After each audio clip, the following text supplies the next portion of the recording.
Hi folks, Matt Harmsworth here, host of the Ask the R podcast.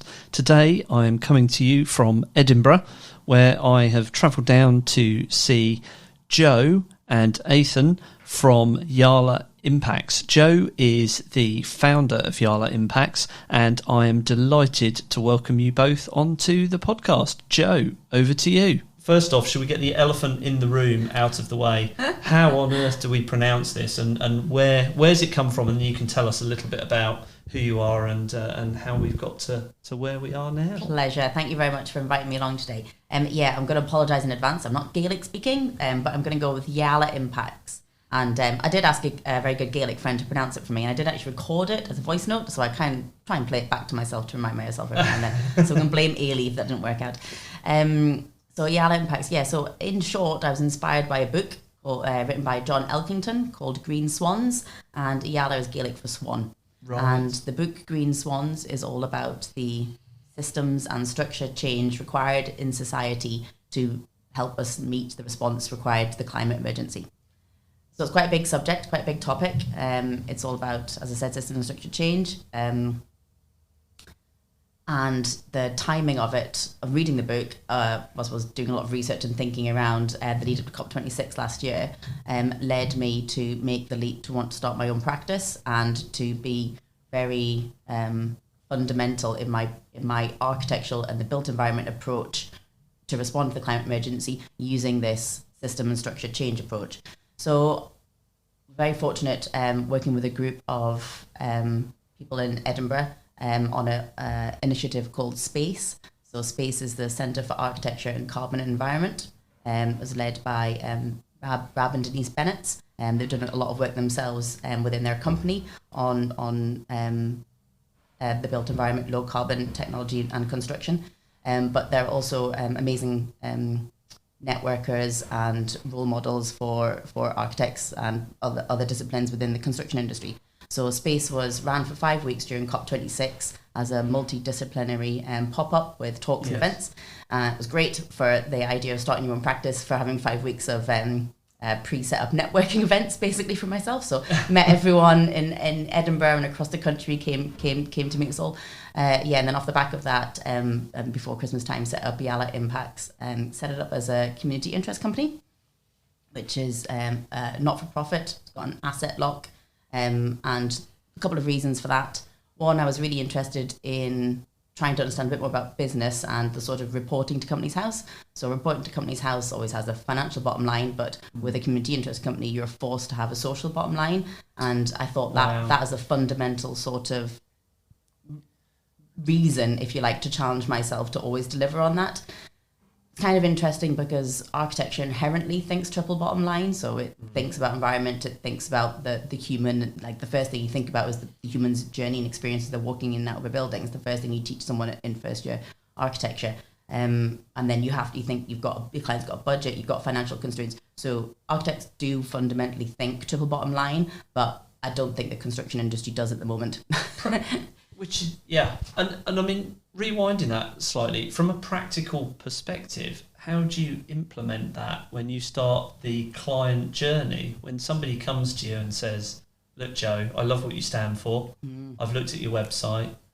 You're doing some fantastic work.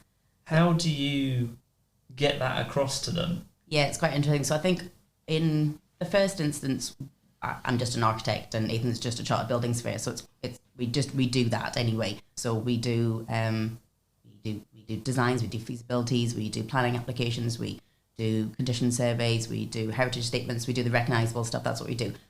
And then we just say we report it on a triple bottom line. So we give them the thing that you're expecting, the thing that you recognise, but we also give you the extra. We give you the added value. Right. So it's just you get it anyway, whether you want it or not. That's just the way it's delivered to you. And there's no extra cost. You know, it as I said, it's inherent in how we think and what we do anyway. It's just the way of the presenting of it is slightly more explicit. So it's easier to be measurable. So I think this is something that I've struggled with for a long time, is that the fact that architecture's, it can be a business, but the fact that it's measured in finance, in numbers, I sort of struggled with. And then we've had a massive leap right now where we're measuring architecture and carbon. So it seems sort of appropriate to force the third agenda, the social agenda, to rebalance it again in terms of architecture. So then it's almost like bringing the architectural rule back to the forefront again, and allowing the triple bottom line assessment is what we fundamentally do anyway. But now we're just trying to measure it to sort of make it fair across the financial and carbon. I love that, because that means there's no barrier up front. Yeah. So we're not here to talk about me. There's some things that we do within our business, which I won't go into, that are ecologically sound. We give back in our own little way, and we don't need clients to rubber stamp that. We don't need the approval of anybody else. We're doing that because we believe that's the right thing to do. And I've often thought, is this something that maybe we could put as a headline and talk about it to potential customers? But I don't think so, because I don't think we're there yet in the UK. I just think it's a massive barrier in terms of doing business with somebody at the moment, which is obviously totally wrong, but that's the world we live in, isn't it?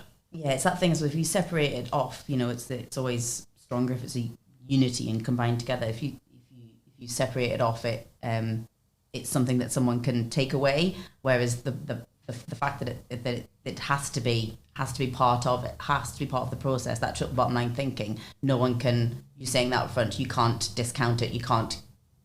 We can't be appointed for less than. That's the only way that we sort of operate.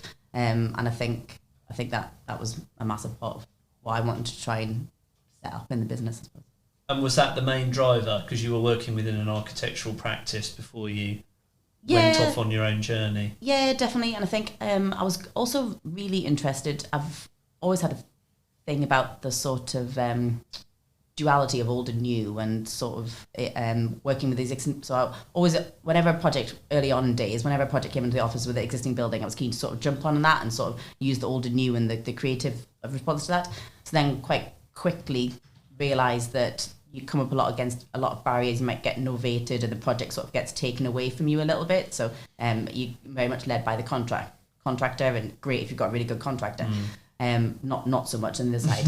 And then that felt like a barrier to be the lead architect and the lead designer. So then going into conservation felt like another step. So I'm a conservation accredited architect, and that felt like another step to regain the sort of architectural lead role as well, because the building's already there. There's a load of sort of rules and hoops, and clients get a bit sort of fearful around it. So it's really great to sort of feel a bit more empowered again as the lead architect, and sort of drive the process all the way forward.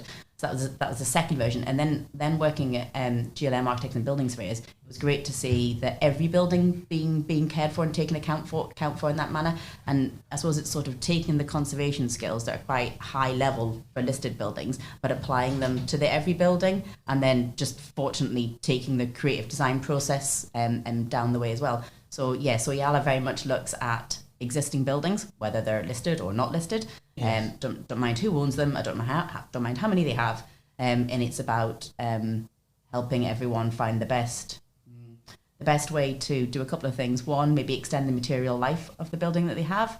So there's something between the use of the building and the material life of the building I find really interesting in terms of carbon measuring and creative response to building uses, changing use instead of knocking it down, demolition, deconstruction, and setting everyone else with a path, with a plot of a framework of how to progress forward through that. And I'm getting the impression here, Joe, that there's a lot of direction, there's a lot of blue sky thinking. As the founder, you're right up here, coming up with the fantastic the vision. You've got the vision, and Aythan, how do we go about implementing that in the real world? What are you looking to do to reduce your impacts on the climate through client projects? It is interesting that the connection between the two, and I think Joe's skill of being able to sort of bridge from the conceptual to the practical and loop between the two of them really is really what's informing a lot of the sort of conceptual moves forward. And I think the fact that she's conservation accredited means that, that's inevitably a sort of in the detail sort of look at things, as well as that sort of high level way of moving things forward. And I think it all needs to be anchored in reality like that. What is quite interesting is a point that Joe made before, which is about the sort of carbon calculation, which we're finding to be a bit of a bugbear, although it seems to be the hook that a lot of our clients are landing on, is that now lots of people are asking for carbon calculation, and for better or for worse, we seem to be one of the few firms out there in the built environment, other than the really big like multinational consultancies, who are willing to go in for embodied carbon calculation. Right. So that's a sort of, as a building surveyor, being a jack of all trades, master of none. I've turned my hand to this to try and, because Joe's absolutely right. If you don't have a way of putting in sort of some sort of tangible terms all of these things, then how do you ever balance across the three? So financial, social, environmental sustainability. So carbon's the thing everyone's alighted on. So that seems to bed it in reality. But again, people find it very difficult to contextualize. We've been working on a very large project recently, and this client was wanting to knock down a very large building and build lots of new buildings. We calculated that at 56,000 tons of carbon. Wow. Right, which sounds like a big number, but of course, very few people know what that. Yeah. What does that mean? It's unrelatable, isn't it? What does that mean? Yeah, absolutely. I mean, and this is the thing we talk about literacy, is that can we get people talking in these terms and familiar with them? So if you say to someone, "Oh, that building cost £500,000," everyone knows, there's a feeling for what £500,000 is, or 100,000, or what have you. But but people don't have that feeling for carbon. So, for instance, an interesting one about 56,000 tons of carbon is about 1% of Scotland's annual carbon emissions, both territorial and non-territorial. So it's about what so you can try and benchmark it like that. So from this sort of conceptual idea of trying to balance across all three areas, that's the environmental one, is the one that people can sort of latch onto. So that then leads to the skills that we need to develop. But what we both find hilarious is that all of these skills are already there. So people are like, oh, well, how do you measure social sustainability? And Joe, you always say about being conservation architects and significance plans. You're already trained to do that. Yes, this was that, the architect's design and access statement, the conservation architect's heritage statement, or conservation management plan, that you're I suppose the problem that happens sometimes is it's kept at high level. So it's kept for the new build project, it's kept for the capital project, or it's kept for the high funded projects.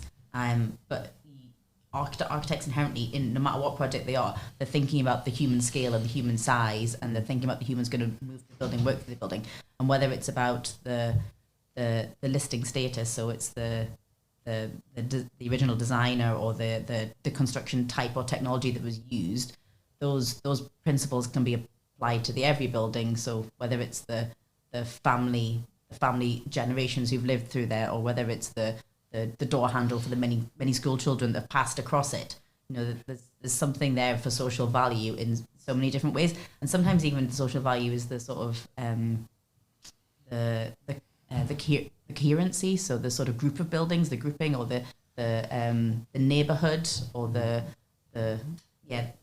sort of history that goes alongside that. So might not necessarily be the material element in itself. It might be something sort of more intangible and more broader than that, and that is very hard to measure.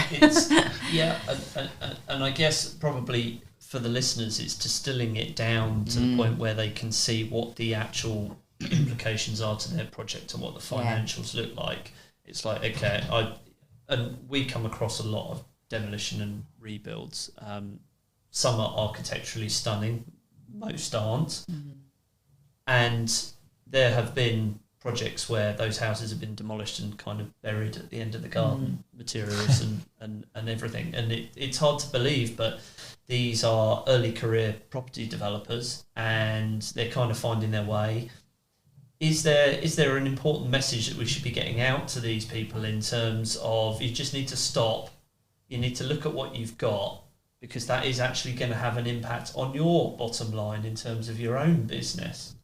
Yeah, you just need a creative consultant to look at your building stock and you'll be fine. So, it could be an architect, but it'll also be sort of a marketing team or branding team. I always think that the simplest designs might be just a new website or a new wayfinding thing or a new red front door that gives you a better identity on the street. Yes. That's massive in terms of your impact or your outlook in the community or in your business world that you're operating in. But it is quite, might seem quite low technology, low tech way of doing it. But I suppose that's what it's about. That sort of strategic thinking of, okay, my building, my material life is fine if I keep repairing it, maintaining it. But there are other clever, creative things that I can do with my building stock right now before I need to do the great rush to upgrading or altering or ultimately taking down. And I think it's that taking the time to have that strategic look first. Have I bought the right building? Am I trying to do the right thing to the right building? That's some gold there. That's quite hard, and that's a hard thing for even me as an architect to say. If someone comes to me, I get really excited about wanting to, what can I make this plan turn into? I want to draw it, but actually, I need to go back one step and go, are you sure you've got the right brief for this building? And that's another good thing about working with the building surveying side of things is they're already upstream or downstream, however you want to think about it. They're in the sort of like the operation phase of the building. So they're doing maintenance, they're doing building condition surveys. So they're looking at how the building's operating right now. And if you can add in at that stage the sort of creative viewpoint of, and this is what you could do. So next time there's a big repair job needed because of the material life, you can do your creative intervention, you can do your upgrade works based on that. And then the client's got a really good lead in for like 3-5 years time of what's coming down line in terms of their brief and their capital works. And then if not, I'm going to run around every building in Scotland and do that, but if I could set that sort of play in quite a few building portfollios or even councils, I suppose, or anyone who owns a group of anything, if I can set that mindset in play, then it should work out a lot better for the design teams who are then getting the briefs of these of clients, which will empower them to do the right thing in terms of the carbon and the environment and the social agenda eventually. And is there a legislative piece missing here in terms of, because we've seen big changes in the environmental space, particularly within our own business in terms of ecology. So we've got biodiversity net gain, and the implementation of that is falling down massively at the moment. Probably because a lot of local authorities, because of COVID, are looking at ways they can perhaps bring money within to the local authority. And where there are projects that we have seen where there could be ecological enhancements at that particular scheme in terms of bat boxes, bee boxes, green roofs and things like that. But the local authority is saying, no, we don't think you can do that at that site. We'd much rather have a financial contribution and we'll do something elsewhere in the borough. And that whole piece, that whole biodiversity net gain piece at the moment is quite messy. And the application of it across the UK is it's totally inconsistent at the moment.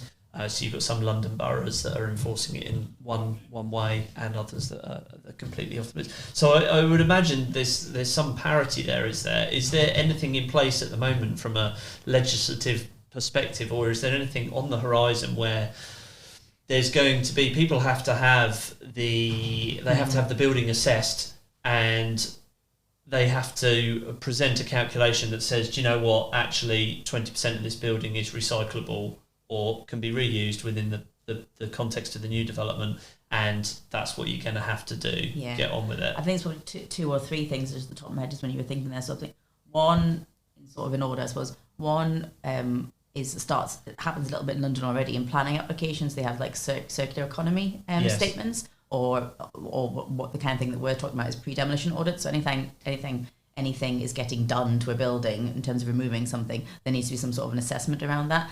So that would be great if that could sort of spread a bit further north, and other boroughs could adopt that. And then in terms of building regulations, if we could bring in the embodied carbon, that would be great. And there's a massive push to try and get that through all the various governments and councils right now. And then I think the third thing that's quite heavily coming down the line in terms of passive house type builds for new builds is post-occupancy evaluation. Yeah. And I think the sort of post-occupancy of the architectural work dovetails really nicely with the building surveying in terms of maintenance and repair work. And architects shouldn't be afraid of it. We should embrace it, and it will ultimately either spin off into more capital project works, become a kit of parts in terms of lessons learned and knowledge sharing, because there's so much going on right now in the industry that we all need to learn, all need to know about. We're all trying to figure it out separately, but also collectively as well. And the more that we can share, the better. The more that we can report back, the better. So I think, they're probably the three sort of legislatively type things I'd say that's going right now. Yeah, it's an interesting one in that the UK Parliament is considering approved document Z. So in England, the building regulations are A to whatever. So they, a group brought forward this approved document Z, which shows how embodied carbon could be part of the building regulations. And we know that Scotland is looking at something similar. I think the thing about circular use of materials, I always think, is you've got to think of it in supply and demand terms. So what's going to encourage people to carefully deconstruct buildings? And that's a planning, it's the planning piece that Joe was talking about just there. So if you go in for planning for something, should you be asked for this circularity statement, pre-demolition audit? So how we're recovering materials, where are they going to? And then you've got the demand side. So if you've got an embodied carbon cap, so you can only emit X amount of carbon building your building, materials that come from a previous project, they turn up with zero embodied carbon because they've, they expelled it all on the previous building. So if you've got to hit a cap and you're getting some materials which count as having zero, so then you're going to hit your carbon budget. Now, Scottish Futures Trust are making a whole bunch of public buildings have these embodied carbon caps to sort of test this principle.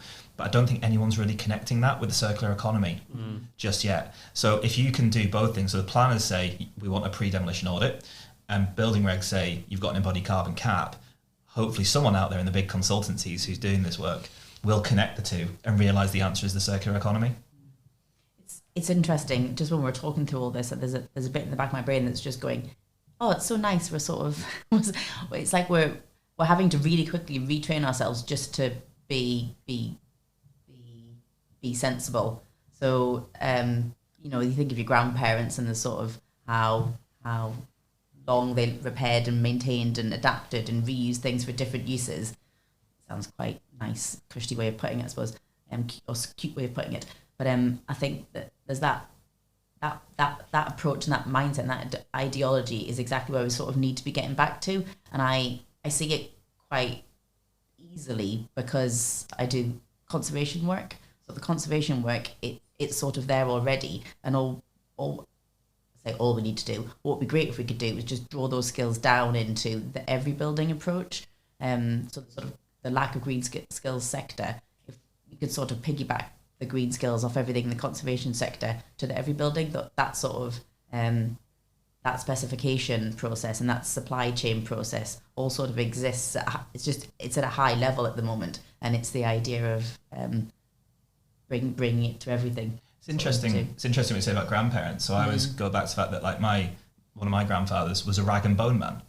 So he was collecting things that people didn't need, and he was finding value in that to have a viable business. Now, if you think we don't have rag and bone men anymore, and what we've seen over the last 100 years is this deterioration in the value we place on fabric, on everything. Whether it's a pair of jeans or a dress or food or our building fabric. And you were talking before about these developers, just knock it down and start again. It's because they don't value it. In fact, actually, it's an impediment.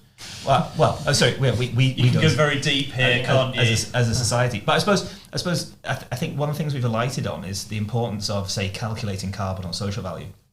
Is it elevates the value of it to all of us, and maybe it's pointing out things that we know in our gut, but then in our business lives we don't act on that. Whereas if Joe and I do a nice professional looking report that has all like numbers and analysis and diagrams. What it's doing, it's bringing that valuation of fabric that we all think, I think we all feel in our hearts outside of work. It's bringing it into that work conversation. And so actually when you explain the significance of things in that way, people's decision making, not always, but it starts to change it. And it's elevating the significance of and value of things to people.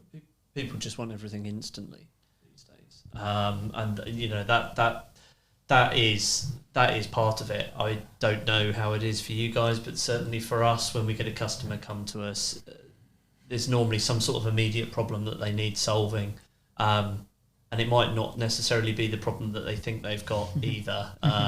When you've been around the block, you start to identify problems, don't you? That are further down the line, but it's something that should be addressed now. But often there's a fee associated to that, which puts up that barrier. But yes, people are they're very used to having instant consumption, cyber zombies as I call them, scrolling through the phone all day, and not really looking outside the box. So there's an educational piece that feeds into this as well, isn't there? At some point, whether that's starting right down at grassroots level with children in school now, and then that feeding So up the chain. Yeah, it's so lovely. I got to go on my daughter's school the other day for the first time, not be able to go in because of COVID, but the student groups were doing their talks about their own little groups that they have in terms of equality and the eco group, and it's just fantastic to see that sort of natural level of thinking before any of the sort of the business worlds come into their mindset. It's so core to them, it's so easy for them to understand and digest. And I suppose it's for us then, and our generation, to make sure that space stays safe for them to grow up into it, so they can keep that mindset going forward and do all the things that we're hoping we need them to do.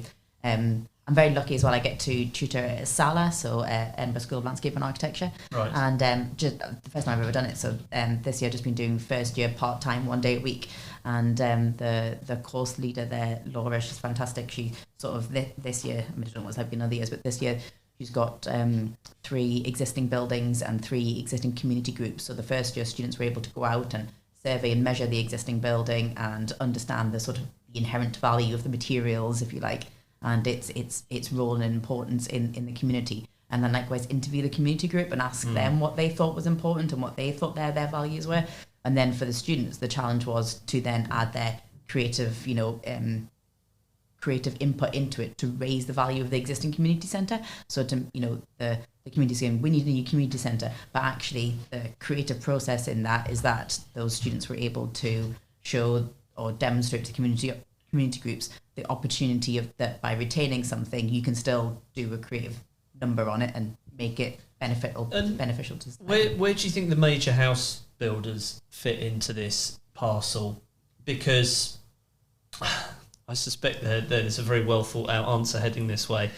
But one of the things that really frustrates me, I started my career as a tree surgeon. Well, I was a countryside ranger actually by trade, and then I moved into tree surgery and countryside contracting and eventually arboricultural consultancy. But one of the things we were heavily involved in was biomass back in the early days. Now, there's huge issues around that. I don't see why chipping a tree with a 1500 horsepower chipper into a ship on the other side of the world and then bringing all that wood chip across to North Wales and burning it in a power station is green, but that's a different conversation.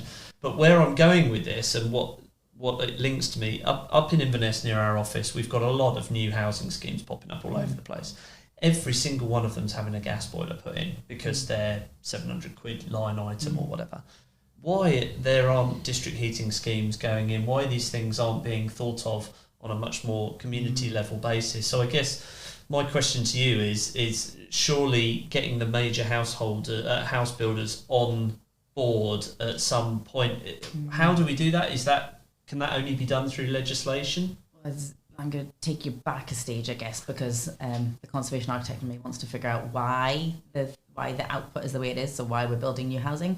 So then I go back a stage and I go, why do we have a lack of housing where we need new housing? And then my brain wants to say the reason is because we're not very good at repairing and maintaining the ones that we have, and we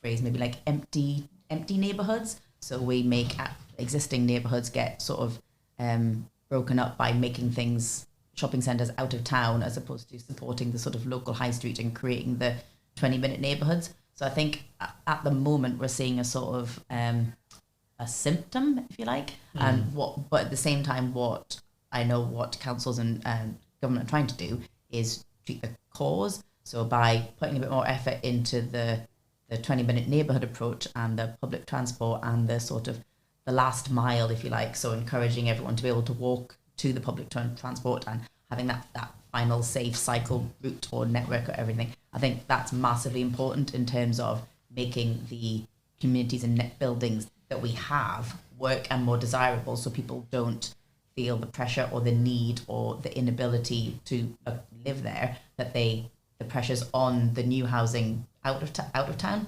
and then when the new pressures on the housing out of town, then we just I think we come up against the one a better word, the financial gap between what the market wants to pay for property, so us the homeowners, and what the balance sheet says in terms of numbers. And then in terms of the energy side of things, I think that's a complex web as well, because I think there's what wants to get done and what's actually available in the grid at the minute, like how far along all those industries are, and I do know some house builders are desperately trying to get it right and to make it work, but then the pressure's on from the market, and because they need the new housing, because the inner city properties are not being any existing properties are not being repaired and maintained.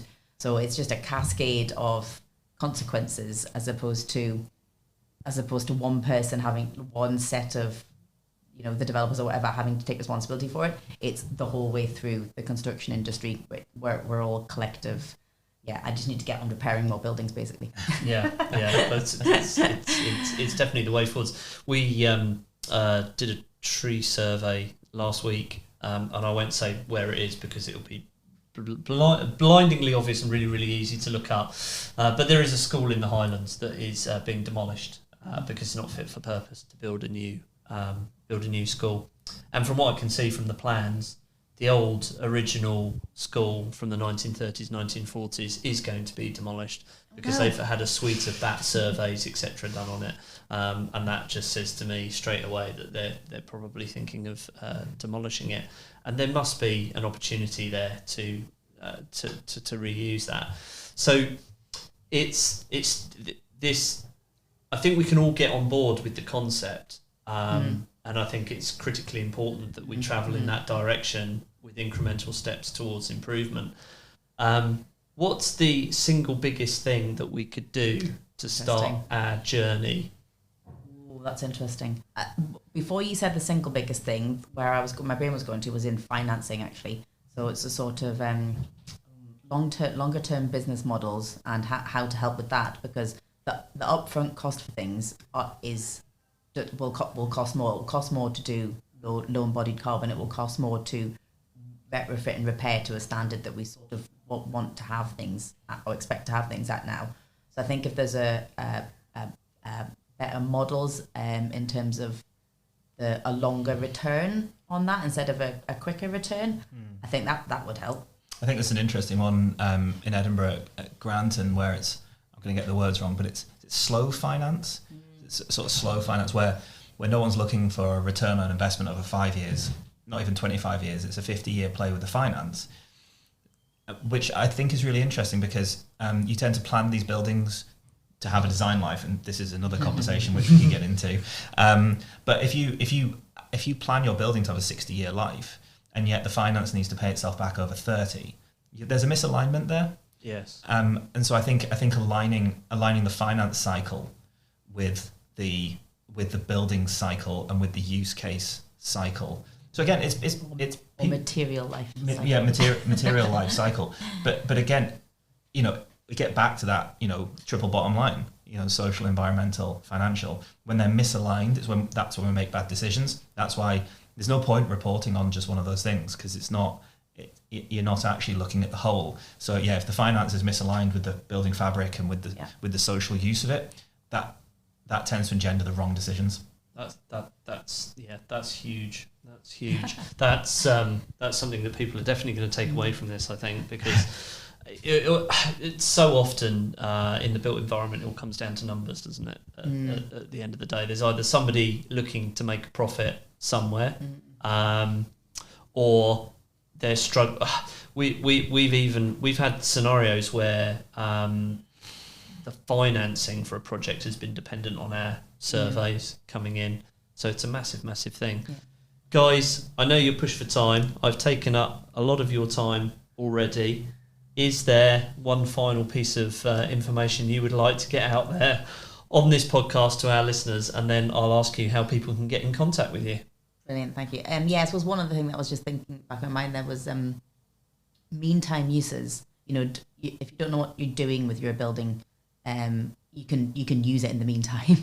You know, you don't need to mothball it. You don't need to wait for the 5-year planning application. You can get on and use it now. And I think that in terms of a financing model and in terms of making sure communities are active, I think that's massively important and not to be missed. And even if it's just your front windows got something in it, that meantime use is massively important. That's brilliant. I will put all your contact details in the show notes, but how can people get in contact with you? What's the easiest way to get in contact with you? Yes, our mobile number and email just on the website. Which is EALA, which is EALA Impacts, as you'd expect it to be spelled, impacts.co.uk or .com, gets to the website. It's fairly straightforward right now, so yeah, the contact details won't be hard to find. That's perfect. Aythan, Joe, thanks a lot for your time, and I will speak to you soon. Thank you.